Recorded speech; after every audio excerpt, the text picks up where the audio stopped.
বাংলাদেশ ব্যাংকের প্রায় 90% সংস্কার প্রয়োজন বলে মন্তব্য করেছেন Dhaka chamber of commerce and industry DCCI সভাপতি তাসকিন আহমেদ। গত 22 জানুয়ারি রাজধানীর একটি হোটেলে দ্য ফাইন্যান্সিয়াল এক্সপ্রেস আয়োজিত ব্যাংকিং সেক্টর রিফর্ম শীর্ষক গোলটেবিল বৈঠকে তিনি এ মন্তব্য করেন। ব্যাংক খাতে বর্তমান সংকটের পেছনে আইনের যথাযথ প্রয়োগ ও জবাবদিহিতার ঘাটতির কথা তুলে ধরেন ডিসিসিআই সভাপতি। এখানে আজকে আমরা ব্যাংকিং রিফর্মের কথা বলছি, মাননীয় উপদেষ্টা এবং গভর্নর মহোদয়। আমার প্রশ্ন হলো, এই যে লুটটা হয়েছে সব কিছুই কি প্রাইভেট সেক্টর এবং কমার্শিয়াল ব্যাংকরা দায়ী? What is the percentage of liability and accountability lies on the governing body Bangladesh bank itself?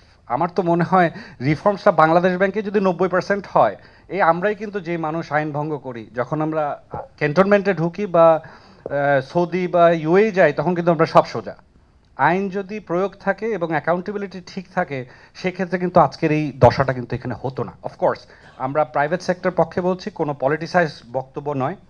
তিনি আরও বলেন, ব্যাংক খাতে সংস্কার এখন জরুরি, কিন্তু এই সংস্কার করতে যেয়ে অর্থনীতির গতি কমে যাচ্ছে বলেও জানান তিনি।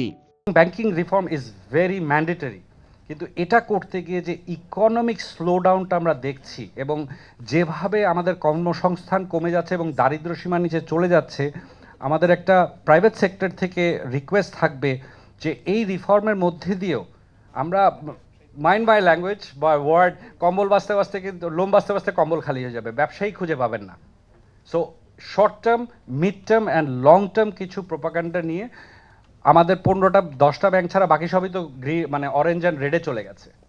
যারা 10 জন কোনো রকম ভালো গভর্নেন্সের মাধ্যমে ভালো আছেন, ওনারা কিন্তু এখন আর টাকা দিচ্ছেন না। আমাদের ইকোনমিকেও প্রোপালশন রাখতে হবে, ইকোনমিকে গ্রোথ পাতে নিয়ে আসতে হবে। বিশেষজ্ঞদের মতে কার্যত সংস্কার ছাড়া ব্যাংক খাতে আস্থা ফেরানো কঠিন হবে, আর সেই সংস্কার হতে হবে জবাবদিহিতা ও সুশাসনের ভিত্তিতে। Sadman Shaon, the financial express.